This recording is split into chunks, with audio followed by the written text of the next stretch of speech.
kolege, dhe nëse keni ardhur, para ju sot, jam Gjulis Paju, motivuse mendimit pozitiv, Bindja Gjiloni. Qendra mendimit pozitiv, qelësi i suksesit, e vlerësoj kështu, sepse është një seminar i cili rrit energjinë tonë fizike e shpirtërore. Dhe përmes dijeve që shpërndam në këtë qendër, ne mund të gjejmë qelësin e suksesit në çdo akt që përzgjedhim për veten tonë.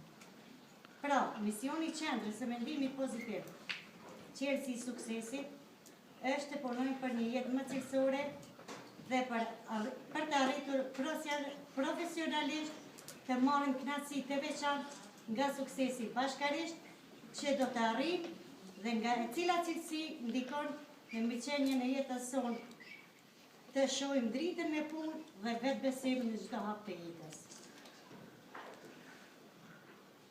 Pra, pavarësisht se njeriu që ka njeriu në fusha të ndryshme të jetës së tij, të mësuarit rreth jetës, të kuptuarit e botës sonë, të brendshme, të mësuarit rreth marrëdhënieve me të tjerët, është shumë komplekse dhe nuk ka. Por këshillat dhe teknikat të cilat do na sjellin ndryshime të mëdha gjatë gjithë jetës tonë, mendimi pozitiv sjell mrekulli tek ne në çdo aspekt të jetës. Andaj, atë që mbjellim në ndërdijen tonë, atë edhe marrim. Pra, ndërdia është pjesë e fshehur e mendjes sonë, shumë e fuqishme se pjesa e dukshme. Ajo udhëheq tërë jetën tonë. Me orë të tëra mund të flasim për teorinë e ndërdijes, por mjafton të dimë se ndërdia është jashtëzakonisht e ndjeshme me forcën e mendimit tonë dhe fjalës. Mendimi është forca më e madhe e njerëzimit, nëpërmes së cilës krijohen të gjitha marrëdhëniet tona me botën. Pra, mendimi i cili shprehet përmes mendjes dhe fjalës, ku krijojmë të mirat e të këqijat, fakti është se me vite fjalit dhe mendime gjithsesi fjalët janë skalitur në ndërdijen tonë. Në të vërtetë, çdo përvojë jona, secili mendimi joni, secila fjalë që ndonjëherë kemi dëgjuar, ka mbetur e skalitur në ndërdijen tonë. Dhe ajo memorie kolosale e grumbulluar për një kohë të gjatë na bën fotografi personale tek secili person. Pra, fotografia jonë personale apo mendimet që kemi dërguar në ndërdijen tonë për vetveten janë aq të fuqishme sa që ndërdishëm bën fati ynë. Rrethonat e jashtme, me në fund me precisitet të habetshëm i përgjigjen fotografisë që e bëjmë objektiv për veten tonë. Jeta na jep pikërisht atë sa presim, as më shumë e as më pak. Sa ne i dërgojmë ndërdijes tona që dhe marrim. Gjërat janë të rëndësishme vetëm asa mendja jonë beson se janë të rëndësishme. Problemi është problem vetëm ti nëse e sheh të tjerë. Të mirat janë të mira nëse ti e sheh vetëm të mira. Për atë sa bëjmë përpjekje që të gjejmë mënyrën e mendimeve të cilat na mundsojnë të gëzohemi, po për atë do të gëzohemi dhe do të kemi një jetë e lumtur.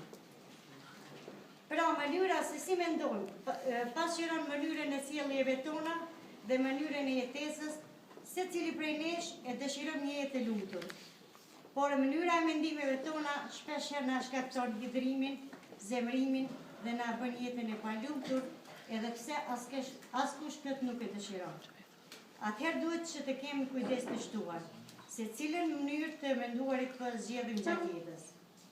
Mendimet varen nga mënyra e ndijimit dhe perceptimit të realitetit së botës së jashtme, e cila gjendet përreth nesh, dhe realitetit së botës së brendshme, e cila gjendet në brendësinë e shpirtit tonë.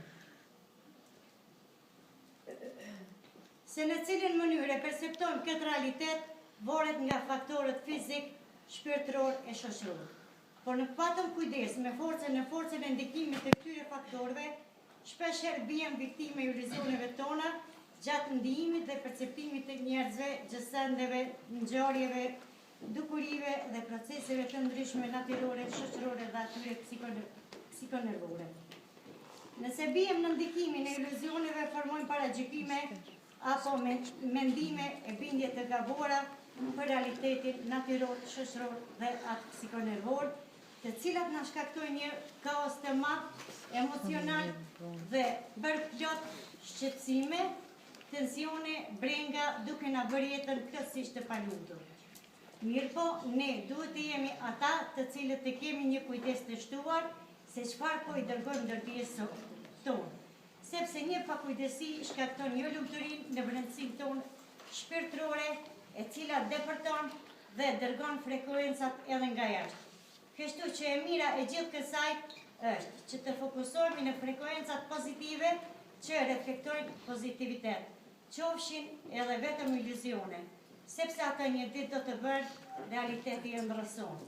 Pra, përmes mendimeve që i dërgojmë ndërdijes sonë, ju mund të bëni gjithçka nëse mendoni se mund ta bëni. Ju falenderoj për vëmendje.